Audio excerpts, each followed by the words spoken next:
এজন বিশেষ অসমৰ সংগীত জগতৰ ৰজা বুলি কোৱা আৰু একাংশ মানুহে তেওঁক ৰজা পাতি থোৱা এজন বিশেষ গায়ক, তেওঁক বেলেগে শিল্পী কয়, মই গায়ক বুলি কওঁ। তেওঁ ৰাজীৱ সদিয়াক চিনি নাপায়, দেখাও নাই চাগে ৰাজীৱ সদিয়াক। কাৰণ ৰাজীৱ সদিয়া হৈছে টকৌ পাতৰ চালিৰ তলত পানী পৰা এজন গায়ক, আৰু তেখেত হৈছে বিখ্যাত গায়ক। তেখেতক ৰজা, তেখেতক ডাঙৰ ডাঙৰ মানুহৰ আশীষ ধন্য তেখেত মানুহ। ৰাজীৱ সদিয়াক তেওঁক চিনি নাপাব পাৰে ডেফিনেটলি, কাৰণ ৰাজীৱ সদিয়া হৈছে একদম মাটিৰ শিল্পী, জাতিৰ শিল্পী, জনকণ্ঠ, গণকণ্ঠ। ৰাজীৱ সদিয়া হৈছে টকৌ পাতৰ চালিৰ তলত থকা, শইন খেৰৰ চালিৰ তলত থকা এজন গায়ক। ইমান ডাঙৰ গায়কে, ইমান ডাঙৰ ৰাজীৱ সদিয়া গায়ক নহয় দেই, ৰাজীৱ সদিয়া হৈছে গণশিল্পী। যেনেকৈ মঘাই ওজা গণশিল্পী, ৰাজীৱ সদিয়া গণশিল্পী আৰু জনতাৰ শিল্পী। তেওঁ গণশিল্পী হোৱাগৈ নাই, তেওঁ জনশিল্পী আৰু গণশিল্পী হ'বলৈ বহুত দিন আছে, বহুত দিন আছে। তেওঁ নিজকে গণশিল্পী বুলি ভাবে 30,000 গান গোৱাৰ কাৰণে। তেওঁ নিজকে ষ্টেজত, বিহু ষ্টেজত গৈ পেলাই কয় মই 40,000 গান গালোঁ ইমান দিনত। তেওঁ মৰিলে কিমান মানুহ তেওঁৰ লগত যায় এইটো এটা প্ৰশ্নবোধক।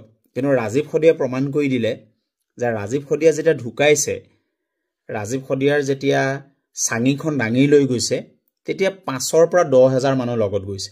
তেওঁৰ লগত কিমান মানুহ যায় নাজানো। আৰু তেওঁক আমি জনাই থ'ব বিচাৰিছোঁ যে ভূপেন হাজৰিকা মৰাৰ পিছত আটাইতকৈ বেছি মানুহ যদি কাৰোবাৰ লগত গৈছে শেষ যাত্ৰাত, সেইজন ৰাজীৱ সদিয়া। তেওঁ মৰোতে ইমান মানুহ যায় নে নাযায় প্ৰশ্নবোধক।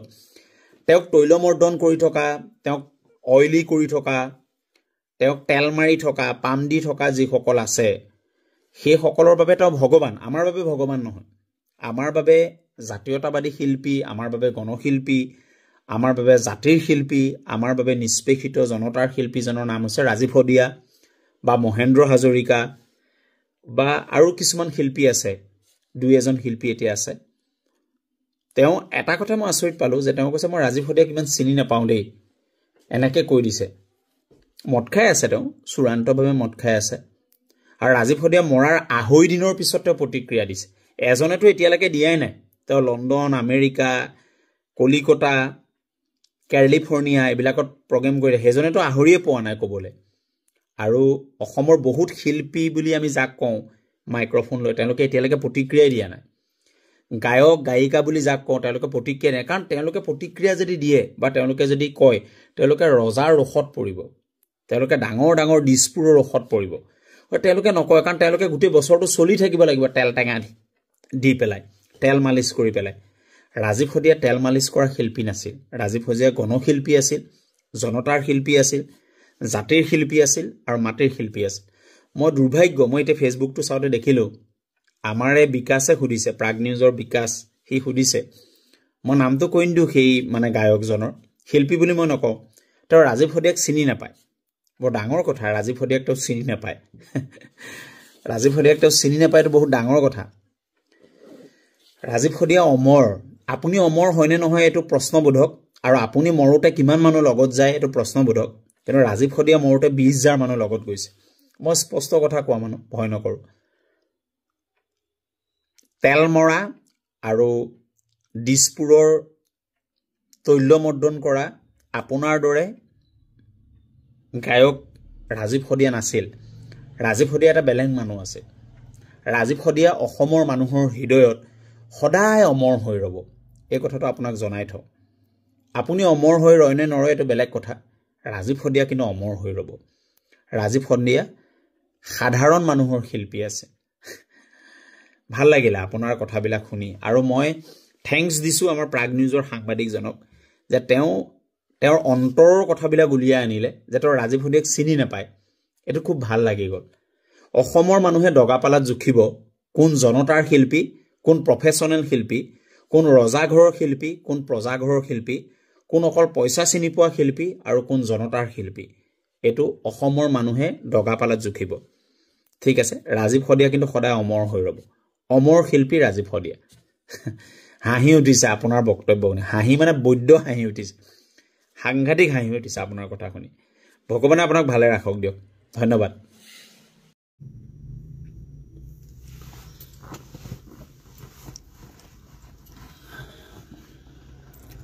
সকলোকে ভোগালী বিহুৰ শুভেচ্ছা জনাইছোঁ। আজি পবিত্ৰ ভোগালী বিহু, গতিকে ভোগালী বিহুৰ দিনাই গধূলি ভাবিলোঁ এটা বিশেষ কথা লৈ পেলাই আপোনালোকৰ লগত এই দিনটো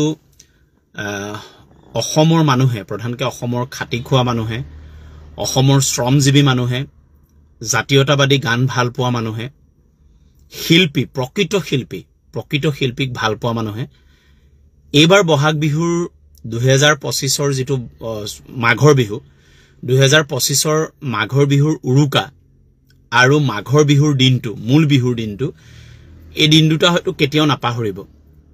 যিসকল জাতীয়তাবাদী মানুহ, যিসকলে মা মাটি মানুহক ভাল পায়, জাতিক ভাল পায়, সেইসকল মানুহ, মুখা পিন্ধাখিনি নহয়, যিখিনি মুখা পিন্ধা সেইখিনি মানুহৰ কথা মই নকওঁ, কিন্তু যিসকলে জাতিক ভাল পায়, মাটিক ভাল পায়, শিল্পীক ভাল পায়, গণশিল্পীক ভাল পায়, সেইসকল মানুহে হয়তো এইবাৰৰ মাঘৰ বিহুটো পাহৰিব নোৱাৰিব। কাৰণ এইবাৰ মাঘৰ বিহুত জাতীয়তাবাদী আকাশখনৰ, প্ৰকৃত জাতীয়তাবাদী, সঁচা জাতীয়তাবাদী আকাশখনৰ এগৰাকী শিল্পী আমাৰ মাজৰ পৰা গুচি গ'ল। মই সাংবাদিক হিচাপে নহয়, মই জাতীয়তাবাদী চিন্তা চেতনা কৰা ল'ৰা হিচাপে কওঁ, আমি যে শিল্পী বুলি যে কৈ দিওঁ মাইক্ৰফোনটো লৈ পেলাই, আমি যে শিল্পী শব্দটো কওঁ, এইবাৰ মঞ্চত আমুক শিল্পী, এইবাৰ আহিব আমুক শিল্পী, এনেকৈ যে আমি যে শিল্পী বুলি এটা শব্দ যে লগাই দিওঁ, শিল্প মানে শিল্পী হৈছে এটা স্থায়ী, আচলতে এটা স্থায়ী শব্দ শিল্পী। আৰু শিল্পী শব্দটো এটা গুহাৰ্থ মমাৰ্থ থকা শ্ৰদ্ধাস্পদ আচলতে শব্দ। আমি যাকে তাকে শিল্পী বুলি কওঁ, গায়ক শব্দটো নকওঁ, গায়িকা শব্দটো নকওঁ, শিল্পী বুলি কৈ দিওঁ। কিন্তু শিল্পী কোন জানেনে? মোৰ দৃষ্টিত শিল্পী, মই বেলেগ বুদ্ধিজীৱী নহয়, যিসকলে, মই বুদ্ধিজীৱী হ'ব নিবিচাৰোঁ, কিন্তু মই শিল্পী তাক ভাবোঁ যে আজি ৰাজীৱ সদিয়াক শিল্পী বুলি মই ভাবোঁ। আজি ৰাজীৱ সদিয়াক মই শিল্পী বুলি ভাবোঁ। শিল্পী সেইসকল হয় যিসকলৰ মৃত্যুৰ দিনটোত বীৰ দি বাট নেপোৱা এটা অৱস্থা হয়।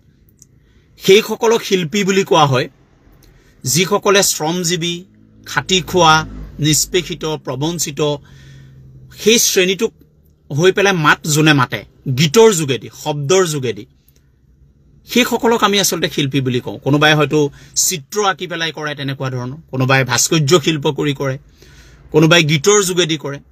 ৰাজীৱ সদিয়াই গীতৰ যোগেদি কৰিছিলে।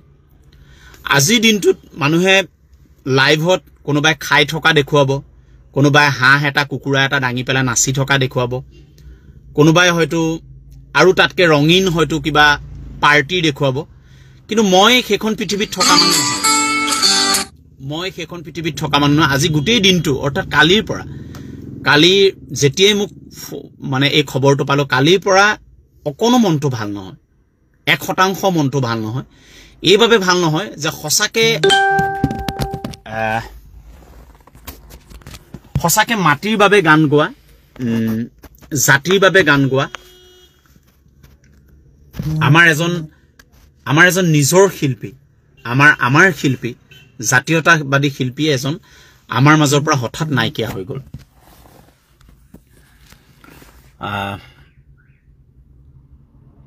ৰাজীৱ সদিয়াৰ আজি যিটো মহাপ্ৰয়াণ, আজি যিটো শেষ যাত্ৰা ৰাজীৱ সদিয়াৰ, সেই শেষ যাত্ৰাটো চাই মই দুখিত হোৱা নাই, মই গৌৰৱান্বিত হৈছোঁ যে শিল্পীক অসমীয়া জাতিয়ে শেষ বিদায় দিব জানে।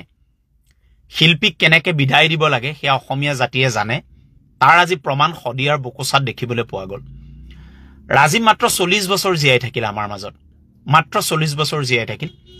আৰু যোৱা হয়তো 15টা বছৰ ৰাজীৱে একেবাৰে ওচৰৰ পৰা, ৰাইজৰ কাষৰ পৰা গীত গাইছে আৰু গীতেৰে অসমীয়া জাতিক জগাইছে। অসমীয়া জাতিৰ কণ্ঠ হৈছে ৰাজীৱ। মই এটা কথা কিন্তু আচৰিত হওঁ যে আজি বহুকেইজনে স্বীকাৰ কৰিবলৈ বাধ্য হৈছে, প্ৰধানতঃ অসমৰ সংবাদ মাধ্যমে, যে ৰাজীৱক কিন্তু ষ্টুডিঅ'ত জেগা দিয়া অসমৰ সংবাদ মাধ্যমে খুব কম জেগা দিছিলে। কেতিয়াবা ক'ৰবাত অসমৰ সংবাদ মাধ্যমে দিছিলে।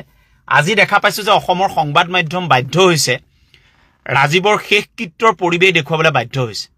কাৰণ সংবাদ মাধ্যমৰ এটা কথা থাকে যে য'ত আটাইতকৈ বেছি মানুহ হয় সেই পৰিৱেশ দেখুৱাবই লাগিব।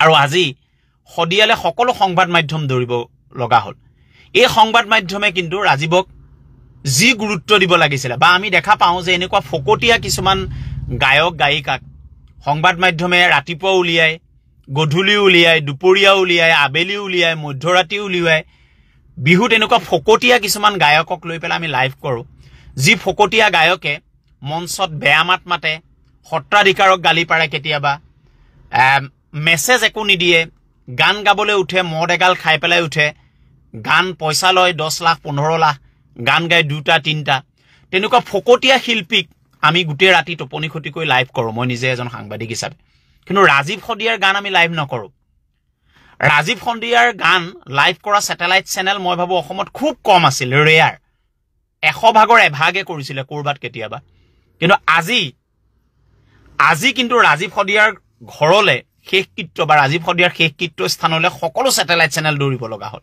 মই এজন সাংবাদিক হিচাপে এই কথাটোত আজি মই মানে গোটেই দিনটো মই চাইছো যে আজি দিনটোৰ সকলো সংবাদ মাধ্যম কিন্তু ৰাজীৱ সদিয়াৰ ঘৰলৈ যাবলগীয়া হৈছে এটো খুব ডাঙৰ কথা যি ৰাজীৱ সদিয়া কিন্তু জিআই থাকোতে ৰাজীৱ সদিয়াক গুৰুত্ব দিয়া হোৱা নাছিল ৰাজীৱ সদিয়াৰ গীতক ষ্টুডিঅ'ত স্থান পোৱা নাছিল ৰাজীৱ সদিয়াক লৈ টক শ্ব' হোৱা নাছিল ৰাজীৱ সদিয়াৰ বিহুৰ ফাংচন আমি লাইভ নকৰোঁ কিন্তু ফকটীয়া মদাহী কিছুমান গায়ক 420 গান গোৱা পাতল গান গোৱা কিছুমান গায়কৰ কিন্তু আমি গোটেই ৰাতি লাইভ কৰোঁ আমি গোটেই লাইভ মই সকলোকে কোৱা নাই কিছুমান শ্ৰদ্ধাস্পদ শিল্পী আছে যিসকল শিল্পীক আমি লাইভ কৰোঁ বা ষ্টুডিঅ'লৈ না এতিয়াও অসমৰ বহুত শ্ৰদ্ধাস্পদ শিল্পী আছে কিন্তু শ্ৰদ্ধাস্পদ বুলি যে আমি শব্দটো লগাই দিওঁ কাক শ্ৰদ্ধাস্পদ বুলি ক'ব লাগে এই ৰাজীৱ সদিয়া লিখা মানুহক শ্ৰদ্ধাস্পদ বুলি